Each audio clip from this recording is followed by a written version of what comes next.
시청자 여러분 안녕하십니까? 헬로티비 뉴스입니다. 70여 년 전 전쟁터에 남겨졌던 이름 없는 영웅들이 오늘 조국의 품으로 돌아왔습니다. 육군 5군단이 6.25 전쟁 전사자 발굴 유해 합동 연결식을 열고 끝내 귀환하지 못했던 선배 전우들의 희생을 기렸습니다. 김소영 기자입니다. 차가운 땅 속에서 수십 년을 기다려온 전사자들이 경례 속에 마지막 길에 올랐습니다. 지난 1951년 10월 3일 전투가 벌어진 그날 이후 70여 년을 땅속에 묻혀 전장을 떠나지 못했던 청춘들은 이제 제자리를 찾게 됐습니다. 5군단은 연천 진명산과 화천 광덕산, 포천 고소성리 등 6.25 전쟁 격전지에서 9개월 동안 전사자 유해 30구와 9천여 점의 유품을 찾아냈습니다. 누군가의 소중한 아들이자 남편, 아버지였을 선배 전우님들의 고귀한 희생이 있었기에 우리가 이 땅의 자유민주주의를 수호할 수 있었고 지금의 평화와 번영을 누리고 있음을 우리 승진 전우들은 결코 잊지 않겠습니다. 지난 17일 육군 5군단에서 이들의 넋을 기리는 합동 연결식이 진행됐습니다. 행사장에는 유해 발굴 작전에 참여한 장병들과 지자체, 보훈단체 관계자 등 260여 명이 참석해 추모의 시간을 가졌습니다. 이들과 전쟁에 함께 참여했던 전우들의 가슴 먹먹한 편지도 전해졌습니다. 우리가 함께 피와 땀을 흘리며 지켜낸 우리 조국 대한민국을 하늘에서 살펴주시오. 이제 그 자들이 가지고 있던 걱정들을 모두 내려놓고 편안한 연매에 드시기를 바라고 그동안 참 고생하셨습니다. 70여 년의 기다림 끝에 돌아온 이름 없는 영웅들. 그들의 기환은 지금도 계속되고 있습니다. 헬로티비 뉴스 김소영입니다. 의정부시가 18일 버스 서비스 10대 혁신 방안을 발표했습니다. 방안은 노선 재설계와 생활권 연계, 시스템 재구축 등 3개 분야 10대 과제로 구성됐는데요. 시는 우선 서울 방면 광역버스와 의정부 똑버스 서비스를 확대해 서울 도심과 관내 주요 거점 간 접근성을 개선한다는 방침입니다. 특히 중복 노선의 시내버스는 통폐합하고 장거리 노선 단축을 통해 철도역 중심의 효율적 노선 체제로 개편한다는 계획인데요. 마을버스의 경우 흥선과 호원, 신곡, 송산 등 생활권 단위로 재편하고 의정부 도시순환버스를 신설해 철도역 등 주요 거점에 하나의 순환망으로 연결한다는 입장입니다. 또 AI를 기반으로 한 의정부 버스 데이터 시스템을 구축해 배차와 운행 시간을 과학적으로 조정한다는 방침입니다. 시내버스와 마을버스의 노선 체계를 전부 바꿔간다고 하는 것들은 완성된 체계로 가려면 적어도 4, 5년 아마 조금 더 걸리게 될 겁니다. 의정부 버스 체계 한번 제대로 바꿔보겠습니다. 경기 국방벤처센터 유치에 성공한 포천시가 17일 경기 북부 K방산 활성화 방안 모색을 위한 세미나를 열었습니다. 세미나에는 방산 전문가와 연구기관, 산업 관계자들이 참석해 시험 인증 인프라 구축과 드론 등 발전 전략 등을 논의했습니다. 특히 포천시는 군 관련 시설과 지리적 여건의 강점을 강조하며 유무인 복합 체계 등을 중심으로 한 전략을 제시했다고 밝혔습니다. 양주시가 경기도교육청에 IB 교육벨트 연계성 강화를 위한 중합군 조정을 요청했습니다. 강수현 양주시장은 최근 임태희 경기도교육감을 만나 중합군이 행정구역 기준으로 되어 있어 교육과정 연계에 한계가 있다며 IB 이수 학생의 거주지 제한을 완화하는 특별전형 도입을 건의했습니다. IB는 창의력과 탐구력 향상을 위한 토론 발표 중심의 교육과정으로 양주시는 효촌초, 남문중, 덕정고가 IB 월드스쿨 인증을 받으면서 경기 북부 최초로 IB 교육벨트가 완성됐습니다. 의정부시 금호동 첨보중학교 인근에 오솔길이 생겼습니다. 꽃동네 입구 버스 정류장과 금호 주공 그린빌 1단지 사이 녹지 공간으로 쓰레기 무단 투기 민원을 계기로 공간 개선이 추진됐습니다. 오솔길에는 산책로와 쉼터, 벤치 등이 설치됐습니다. 금호동 오솔길은 의정부시의 올해 7번째 생활권 산책로로 앞서 밀락동과 간행동, 신곡동과 용현동 등에 조성됐습니다. 경기도가 성남시와 함께 전국 개인 체납 1위인 김건희 여사의 모친 최은순 씨에 대해 부동산 공매에 돌입합니다. 경기도는 김동연 지사의 특별 지시로 파악한 결과 최 씨 소유의 부동산이 양평 토지 12건을 포함해 최소 21개라고 밝혔습니다. 경기도와 성남시는 17일 한국자산관리공사에 최 씨 소유의 서울 건물 1개와 토지를 공매 의뢰했으며 전체 21개 부동산은 모두 성남시가 압류한 상태입니다. 최 씨의 체납액은 25억 원으로 경기도는 서울의 건물이 체납액보다 비싸 해당 건물과 토지를 공매 의뢰하는 것이라고 설명했습니다. 최은선 씨는 지금 개인 체납 전국 1위입니다. 수백억 원 이상의 부동산을 갖고 있으면서도 끝끝내 납부를 거부했습니다. 납부를 거부하는 것, 또 변명의 끝은 우리가 압류한 부동산의 공매를 통해서 반드시 끝장을 보겠다는 말씀을 드립니다. 서울시의회가 학교 아침밥 예산을 원상복구해 신청한 모든 학교에 사업비를 반영하게 됐다고 밝혔습니다. 윤여기 서울시 의원은 서울시교육청이 제출한 내년도 학교 조식 지원 예산안은 1억 7,783만 원에 그쳤습니다. 그런데 실제 확인 결과 예산을 신청한 학교들의 요구액 상당 부분이 반영되지 않은 것으로 파악됐습니다. 이에 따라 윤 의원은 예산안 심사를 통해 당초 예상보다 1억 3,337만 원 증액된 3억 1,120만 원으로 확대했다고 밝혔습니다.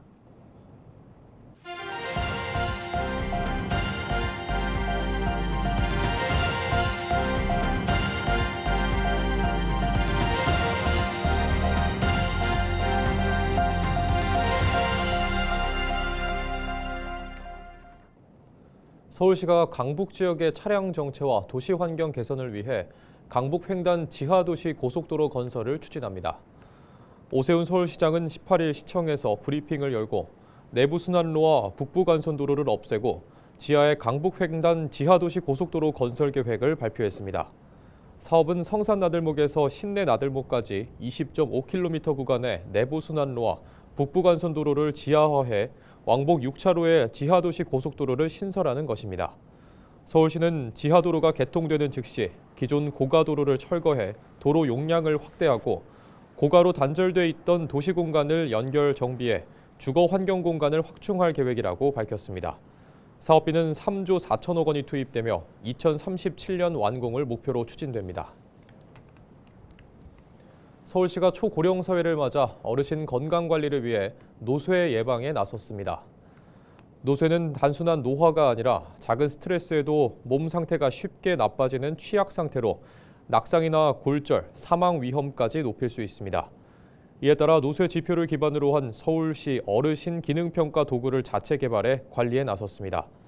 서울시는 실태조사를 통해 노쇠 어르신 43명을 대상으로 서울형 허약 예방 프로그램을 시범 운영해 어르신들의 건강 개선에 나섰습니다. 서울시는 시범 사업 성과를 바탕으로 허약 예방 프로그램을 내년부터 25개 자치구 135개 동주민센터로 확대할 계획입니다. 서울시가 오는 31일 자정, 보신각에서 열리는 새해맞이 제야의종 타종 행사에 참여할 11명의 타종 인사를 발표했습니다. 올해 타종 인사에는 문화상 수상자 양희은과 가수 션, 베스트셀러 작가 정세락을 비롯해 2차례 행인을 구한 버스기사와 자살 예방 상담 봉사자 등 일반 시민 등이 참여합니다. 이번 타종 행사는 시민 공모와 추천을 통해 선정됐으며 서울시 출입기자 10명으로 구성된 타종인사 추천위원회 추천을 거쳤습니다. 선정된 시민 대표들은 보신각에서 새해를 알리는 33번의 타종에 직접 참여하게 됩니다. 내년 서울 단독주택의 공시가격이 전국에서 가장 크게 오를 것으로 보입니다. 국토교통부가 공개한 내년 표준 단독주택 공시지가는 올해 대비 전국 평균 2.51% 오릅니다. 시도별로는 서울이 4.5%로 가장 높고 경기와 부산, 대구와 광주, 인천 등이 뒤를 이었습니다. 서울시 자치구별로는 용산구가 6.78%로 가장 높았고 성동구와 강남구, 마포구와 서초구 순이었습니다. 표준주택 표준지 공시가는 열람 및 의견 청취 절차가 마무리된 뒤 중앙부동산가격공시위원회 심의를 거쳐 내년 1월 24일 관보에 공시됩니다. 인천의 주택 매매와 전세, 월세 가격이 모두 오름세를 보이고 있습니다. 한국부동산원 주택 통계를 보면 인천 매매가격지수 변동률은 10월 0.07%에서 11월 0.09%로 상승폭이 늘어났습니다. 군 구별로 보면 연수구가 0.16%로 가장 큰 폭을 기록했고 동구와 중구, 남동구도 상승세를 보였습니다. 전세와 월세 가격은 각각 0.23%와 0.22% 오름세가 나타났는데요. 전세는 서구와 연수구 오름폭이 컸고 월세는 중구와 서구의 오름폭이 컸습니다. 인천 주택 매매 거래량은 9월 3,300건에서 10월 3,272건으로 소폭 감소한 가운데 서구와 부평구, 남동구 순으로 거래가 많았습니다. 인천시가 정책 유효성 검증 조례 제정에 따라 실효성이 없는 정책을 과감히 정비하기로 했습니다.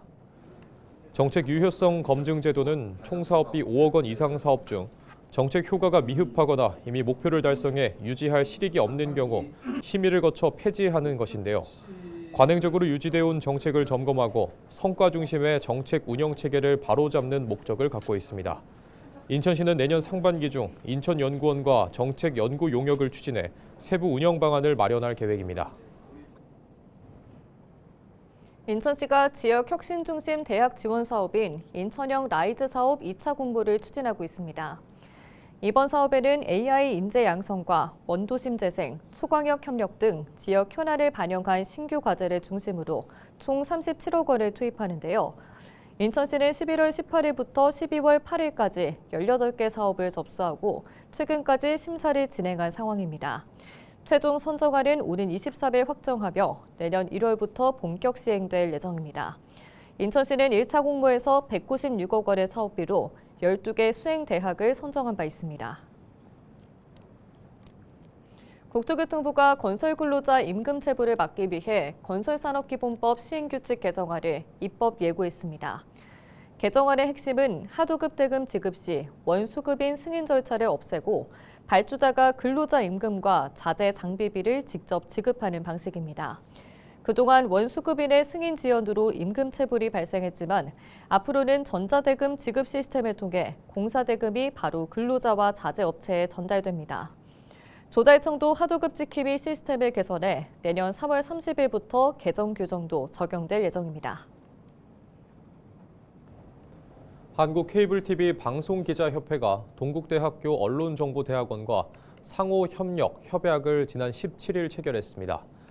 협약식에는 케이블TV 기자협회의 이재필 회장과 이혜진 교육위원장, 동국대 언론정보대학원의 김용환 원장과 황은영 교수 등 관계자 약 10명이 참석했는데요. 이번 협약은 양 기관의 전문 인력 교육과 상호 발전 협력 관계를 형성하기 위해 마련됐습니다. 두 단체는 산학협동연구와 우수 인력 교류, 교육 역량 증진을 위한 실무 협력, 언론정보대학원 신입생 추천 등에서 서로 협력할 방침입니다. 성희롱 발언으로 불구속 기소된 양우식 경기도의회 운영위원장에 대해 더불어민주당은 즉각적인 사퇴를 요구하며 강경 대응을 예고했습니다. 경기도의회 더불어민주당은 18일 입장문을 통해 직원 성희롱 발언으로 기소된 양우식 운영위원장이 여전히 직을 유지하고 있는 것은 도민에 대한 모독이라고 비판했습니다. 피의자 신분의 위원장이 권한을 행사하는 것은 의회 도덕성과 신뢰를 훼손하는 행위라며 즉각 사퇴를 거듭 촉구했습니다. 민주당은 양 위원장의 모든 권한 행사를 인정하지 않겠다고 밝히고 상임위원장을 즉각 불신임할 수 있는 조례 제정도 추진하겠다고 밝혔습니다. 경기도 기후격차 해소에 관한 기본조례가 법제처의 2025년 우수자치 입법활동 광역부문에서 최우수상을 받았습니다. 경기도 기후격차 해소에 관한 기본조례는 기후격차 현상을 해소하기 위한 포괄적 대책을 담은 전국 최초의 조례인데요. 기후격차 개념을 정립하고 실태조사와 기본계획 수립 등 지자체가 주도적으로 대책 마련에 나설 수 있는 기반을 만들었다는 게 도의 설명입니다. 한편 우수조례로 선정된 조례는 법제처에서 발간하는 입법 컨설팅 사례집을 통해 전국 지자체에 공유될 예정입니다. 이상으로 뉴스를 마칩니다. 시청해주신 여러분 고맙습니다.